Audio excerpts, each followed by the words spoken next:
আসসালামু আলাইকুম। আমাদের উচ্চ রক্তচাপ আছে কিনা বুঝবো কি করে? আপনার উচ্চ রক্তচাপ হয়েছে কিনা বুঝবেন কি করে? এবং এই উচ্চ রক্তচাপ হলে কি কি ক্ষতি হতে পারে? শরীরে কি কি এফেক্ট ফেলতে পারে? উচ্চ রক্তচাপের কারণগুলি কি কি? উচ্চ রক্তচাপ হলে এর লক্ষণগুলি কি কি দেখা যায়? এর প্রতিকারের উপায় কি কি? এই সমস্ত তথ্য এই ভিডিওর মাধ্যমে তুলে ধরা হয়েছে। তো চলো সময় নষ্ট না করে শুরু করা যাক। প্রথমে আমরা জানবো উচ্চ রক্তচাপ কি। নর্মাল ব্লাড প্রেশার হচ্ছে সাধারণত 120/80 mmHg। এর থেকে যদি বেশি হয় 140/90 mmHg, অনেক সময় আবার 180/120 mmHg হয়ে যায়, তাহলে সেক্ষেত্রে বলা হয় হাইপার টেনশন বা উচ্চ রক্তচাপ। এবং যদি 90/60 mmHg বা 120/80 mmHg থেকে ব্লাড প্রেশার কমে যায়, তাহলে সেটাকে বলা হয় হাইপারটেনশন। এবার আমরা জানব উচ্চ রক্তচাপের কারণগুলি কি কি। উচ্চ রক্তচাপ সাধারণত আমাদের সকলেরই প্রায় কম বেশি হয়ে থাকে। আমরা প্রথমে জানব উচ্চ রক্তচাপের কারণগুলি কি কি। উচ্চ রক্তচাপের কারণগুলির মধ্যে 1 নম্বর কারণ হচ্ছে বংশগতির ধারাবাহিকতা। যদি পিতা কিংবা মাতার দেহে যদি প্রথম থেকে উচ্চ রক্তচাপ থাকে, তাহলে কি হয়, ওই সন্তানের দেহে উচ্চ রক্তচাপ আসার সম্ভাবনা থাকে। আবার অনেক ক্ষেত্রে মায়ের বংশ বা মামার বংশ থেকে ওই সন্তানের দেহে উচ্চ রক্তচাপ এর জিন আসার প্রকোপ বেশি, তার ফলে ওই সন্তানের দেহে উচ্চ রক্তচাপ দেখা দেয়। 2 নম্বর কারণ অস্বাস্থ্যকর খাবার খাওয়া। অস্বাস্থ্যকর খাবার খাওয়ার মধ্যে কেমন? বিভিন্ন চর্বি জাতীয় খাবার, বিভিন্ন তৈলাক্ত খাবার বা তেলে ভাজা জাতীয় খাবার খাওয়ার ফলে কি হয় না, আমাদের শরীরের যে নালিকাগুলো থাকে, রক্তবাহী নালিকা, শিরা, ধমনী, এইগুলোর কি হয় না, এই নালিকাগুলিকে সংকীর্ণ করে দেয়। এই নালিকাগুলোকে সংকীর্ণ করে দেয়। এরকম সংকীর্ণ করে দেওয়ার ফলে কি হয়, ব্লাড প্রেশারটা অনেকটা যেতে পারে না। এর ফলে ব্লাড প্রেশার বেড়ে যায়। প্রেশার বেড়ে গেলে ব্লাড চলাচল সহজে করতে পারে না, সেই জন্য তখন ব্লাড প্রেশারটা বেড়ে যায়। এই জন্য তৈলাক্ত জাতীয় খাবার, চর্বি জাতীয় খাবার কম খাওয়া উচিত। 3 নম্বর পয়েন্ট, অতিরিক্ত ধূমপান ও মদ্যপান। অতিরিক্ত ধূমপান ও মদ্যপান করলে কি হয় না, অতিরিক্ত ধূমপানের ফলে তামাক জাতীয় পদার্থ কি হয় না, আমাদের রক্তবাহী নালিকায় গিয়ে প্রবেশ করে।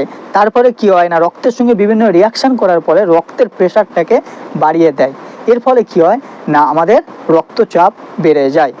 একইভাবে আমাদের শরীরে মদ্যপান করলেও শরীরে রক্তচাপের বেড়ে যাওয়ার প্রবণতাটা বেশি থাকে। 4 নম্বর পয়েন্ট, ডায়াবেটিস। আজকাল ডায়াবেটিস রোগীদের সংখ্যা কম নয়। যে সকল রোগীদের ডায়াবেটিস আছে তাদের অবশ্যই উচ্চ রক্তচাপের সম্ভাবনা হওয়ার বেশি হয়ে পড়ে।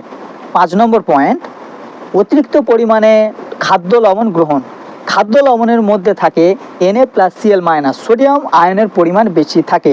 এই সোডিয়াম আয়ন কি করে না, আমাদের রক্তে মিশে কি হয় না, জলীয় অংশের পরিমাণটা বৃদ্ধি করে দেয়।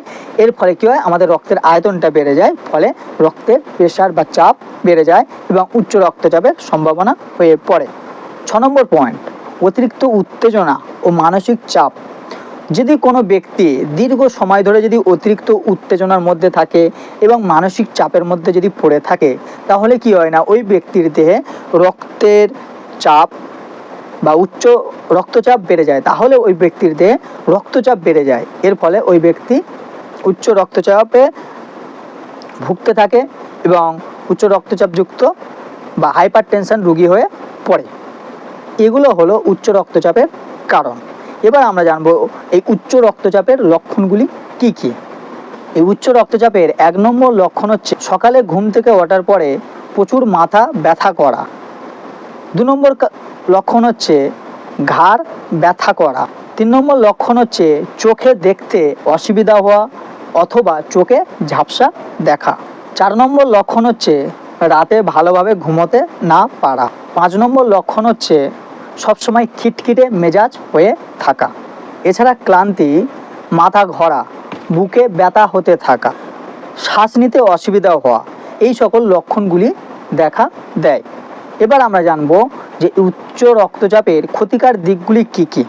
উচ্চ রক্তচাপের ফলে সাধারণত আমাদের শরীরের 4টি বিশেষ অঙ্গকে প্রভাবিত করে। 1 নম্বর হচ্ছে চোখ, 2 নম্বর হচ্ছে আমাদের মস্তিষ্ক, 3 নম্বরে হচ্ছে আমাদের হার্ট, 4 নম্বরে হচ্ছে আমাদের কিডনি। এই জিনিসগুলোকে বেশি ক্ষতিকর করে। উচ্চ রক্তচাপের ফলে কি হয় না, আমাদের হার্ট অনেকটা অকেজ হয়ে পড়ে। এর ফলে কি হয়, হার্ট ভালোভাবে পাম্প করতে পারে না রক্ত। এর ফলে আমাদের হার্ট ফেইলার হয়ে যায়। অনেক সময় কি হয়, এই উচ্চ রক্তচাপের কারণে আমাদের মস্তিষ্কে রক্ত অতিরিক্ত পরিমাণ প্রেসার দিয়ে ব্রেন স্ট্রোক করিয়ে দেয়, যেটাকে আমরা স্ট্রোক হিসেবে জানি। এছাড়া অনেক সময় কিডনি নষ্ট করে দেয়, চোখের ক্ষতি করে দেয় উচ্চ রক্তচাপের ফলে। এইগুলো গেল এর ক্ষতিকর দিক। এবার আমরা জানবো যে এই উচ্চ রক্তচাপ থেকে কিভাবে, বা এই উচ্চ রক্তচাপ কিভাবে আমরা নিয়ন্ত্রণ করব, বা এর প্রতিকারের উপায়গুলি কি কি। 1 নম্বরে দৈনন্দিন জীবনের খাবারের অভ্যাসের পরিবর্তন ঘটাতে হবে। এর আগে আমি বলেছি যে বিভিন্ন চর্বি জাতীয়, তৈলাক্ত খাবার, তেলে ভাজা জাতীয় খাবার, এইগুলো খাওয়ার পরে উচ্চ রক্তচাপ বেড়ে যাচ্ছে। তাহলে আমাদের কি করতে হবে না, এই তৈলাক্ত জাতীয় খাবার বা চর্বি জাতীয় খাবার এইগুলো আমাদের খাওয়ানো অনেকটা কমাতে হবে। 2 নম্বর, ধূমপান এবং মদ্যপান এইগুলো খাওয়াটা ত্যাগ করতে হবে।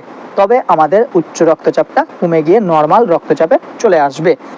3 নম্বর পয়েন্ট হলো, দীর্ঘ সময় ধরে কোনো মানসিক চাপে বা উত্তেজনায় না থাকা, সেখান থেকে আমাদের বেরিয়ে আসতে হবে।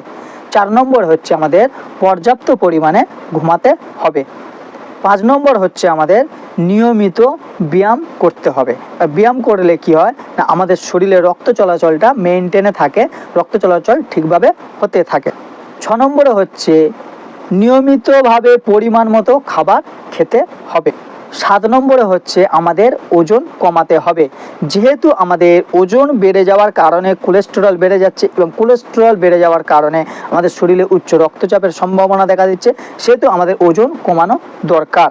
এবং 8 নম্বরে হচ্ছে নিয়মিত আমাদের টেস্ট করতে হবে আমাদের উচ্চ রক্তচাপ আছে কিনা, আমাদের ব্লাড প্রেশারটাকে সবসময় টেস্ট করে সেটাকে মেনটেনে রাখতে হবে। এগুলো গেল এর প্রতিকার। এবার চিকিৎসার ক্ষেত্রে কি কি ওষুধ এই উচ্চ রক্তচাপ রোগীদের দেওয়া হয়। এখানে সাধারণত উচ্চ রক্তচাপ রোগীদের যে সকল মেডিসিনগুলি দেওয়া হয়, 1 নম্বরে আছে ডাইউরেটিক্স শ্রেণীর মেডিসিনগুলি উচ্চ রক্তচাপ ব্যক্তিদের দেওয়া হয়। 2 নম্বরে হচ্ছে বিটা ব্লকার জাতীয় মেডিসিনগুলি এই উচ্চ রক্তচাপযুক্ত ব্যক্তিদের দেওয়া হয়। 3 নম্বরে হচ্ছে calcium channel blocker, ACE inhibitor, vasodilator, এই সকল শ্রেণীর ওষুধগুলি এই উচ্চ রক্তচাপযুক্ত ব্যক্তিদের দিয়ে থাকেন ডাক্তার প্রেসক্রিপশন করে থাকেন। আজকের ভিডিওটা এই পর্যন্ত, পরবর্তী ভিডিওতে দেখা হবে ইনশাল্লাহ।